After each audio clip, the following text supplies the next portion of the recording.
भाई uniformly distributed है, तो पहले क्या निकाल लूं कि एक यूनिट में कितने आपके चार्ज है इलेक्ट्रॉन की वजह से, एक यूनिट वॉल्यूम में, और उस यूनिट वॉल्यूम से फिर जिस वॉल्यूम का मुझे चाहिए उसका निकाल लूं।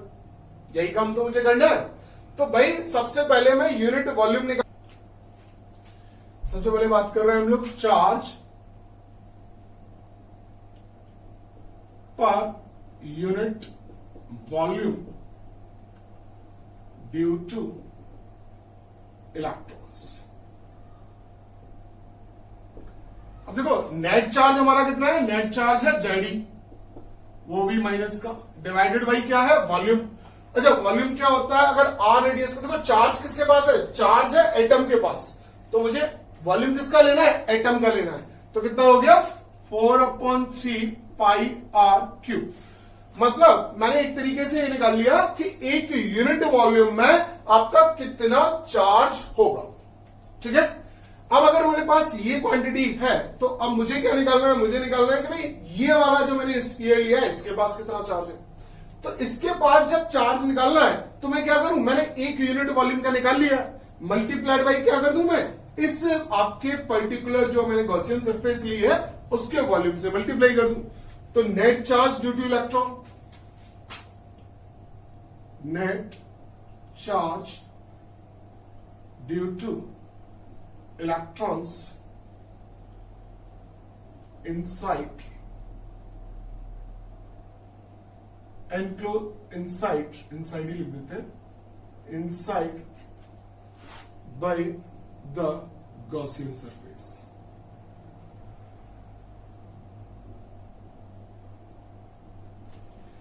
अब देखो वो कितना हो जाएगा, वो हो जाएगा -जेडी divided by 4/3 pi r cube multiplied by 4/3 pi r cube.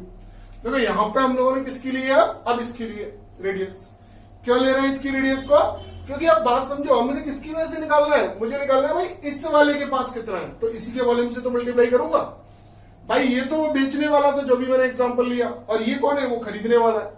तो खरीदने वाले को देखना होगा ना भाई उसने कितना वॉल्यूम ले लिया है, तो उस वॉल्यूम से मैंने मल्टीप्लाई कर दिया और मेरे को आंसर मिल गया। अब अगर मैं नेट चार्ज एनक्लोज की बात करूं, net charge enclosed by the Gaussian surface। अब देखो net charge enclosed by the Gaussian surface, इसमें देखो क्या जेडी पूरा का पूरा जो प्रोटॉन की वजह से वो आ रहा है, आ रहा है भाई, और इलेक्ट्रॉन की वजह से कितना चार्ज आया, केवल ये वाला चार्ज आया। तो कितना लिख देते हैं, माइनस ऑफ जेडी। देखो 4/3 कर चुके हैं ऑलरेडी, तो मैं इसे डायरेक्ट लिख देता हूं R/R का क्यूब। ये आ गया भाई, ठीक है, आ गया कि नहीं आ गया। अब ये हमारी यहां से कंफर्म हो गया कि भाई नेट कितना है। अब हम लोग बात कर लेते हैं फ्रॉम